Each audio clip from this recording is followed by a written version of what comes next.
Hello, metalheads of the internet! How are you? Welcome to a totally normal episode of the Metal Meltdown. Today, I am definitely not being held hostage by Gerrymander, who was definitely not sent by Mad Mike to make sure that not only do I review this new Unleash the Archers album, but also that I give it an incredibly, overwhelmingly, perhaps even suspiciously positive review. But that's definitely not happening. I'm definitely not in total, complete danger right now. I don't need help. Hey, what are you doing over there? Nothing, Jerry. We're just talking about Phantoma and how incredibly awesome it is. Isn't that right, gang?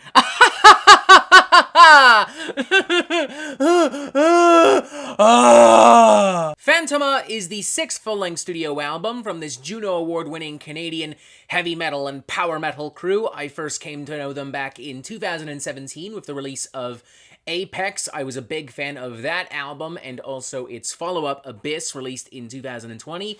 I've got no issue saying that those two albums together may be some of the best power metal albums ever made, and this is coming from somebody who has a well-documented history of not loving power metal. With this in mind, I was very excited when I heard that Unleash the Archers would be releasing a brand new album, Phantoma, right here, right now, in this time.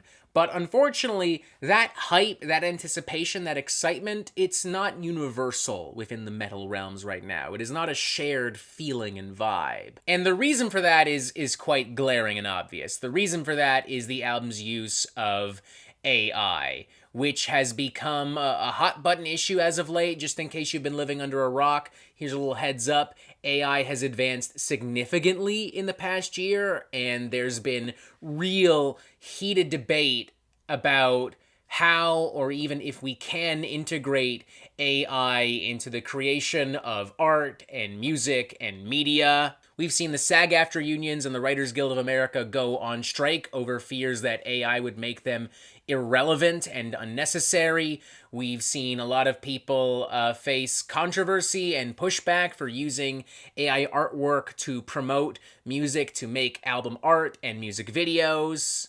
And I want to make something very clear before we go any further. I understand all of these fears and concerns, and I sympathize with everyone making these arguments, and I absolutely agree that rules and regulations should be put in place to protect people's art, and also to protect their jobs and their livelihood. But also, I am of the firm belief that the existence of AI does not single-handedly lead to the death of art and also civilization. I feel like AI can, in theory, be used as a tool to assist in the creation of art and music and media, much like, auto-tune, samples, programmed drums, things that were all frowned upon when they were introduced in music many a year ago, but are now common things that you just find in music. This isn't a case where AI is being used out of laziness or out of desire to shock or provoke people. Cough, cough, the Deicide Banished by Sin album cover.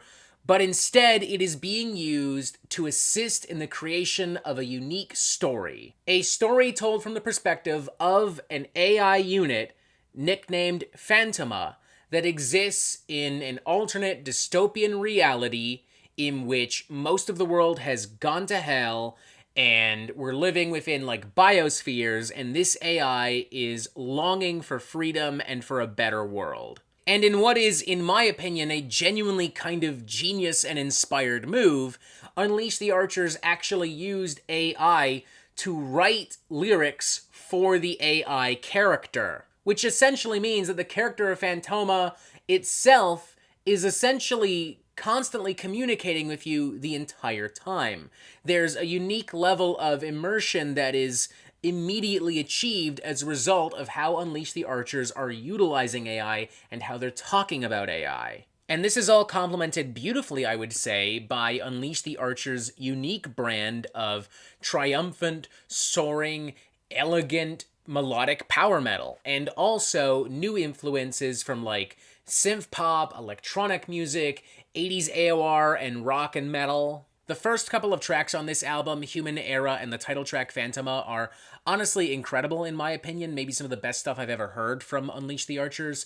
The former track relies on some very emotive, mid-pace, synth-driven heavy metal, the latter of which is more bombastic, more over-the-top, more grandiose with soaring, dueling synths and guitar leads and some amazing lead vocals from Brittany Slays. These two tracks together do a great job at introducing us to the core sounds and themes and values of Phantoma and also to the character of Phantoma itself, who spends a good chunk of time on these two tracks yearning for freedom, wondering what their place in the universe is, basking in the dystopian beauty and brutality of the universe. Then there's The Collective, which does a great job at combining European power metal style bombast and flash and sizzle with some more groovy, sinister, menacing kind of melodic death metal riffage and guttural vocal work. I really like the contrast between these sounds. I love the atmosphere and the kind of cinematic vibe that it creates and kind of pulls you into. Tracks like Ghosts in the Midst and Gods in Decay as well do a great job at introducing more synthesizers into the sound,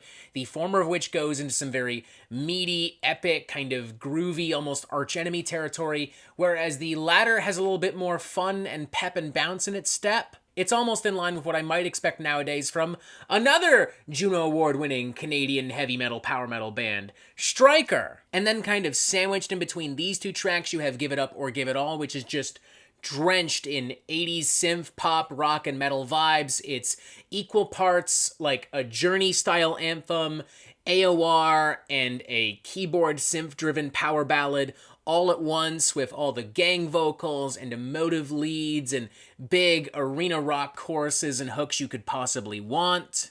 Loving Blood Empress as well, which does a great job at closing out this album on a genuinely pretty brutal and poignant note. Sonically, it integrates blast beats and gang vocals and choral vocals in its final moments to elevate some really great melodies and hooks and power metal dynamics and shredding bits.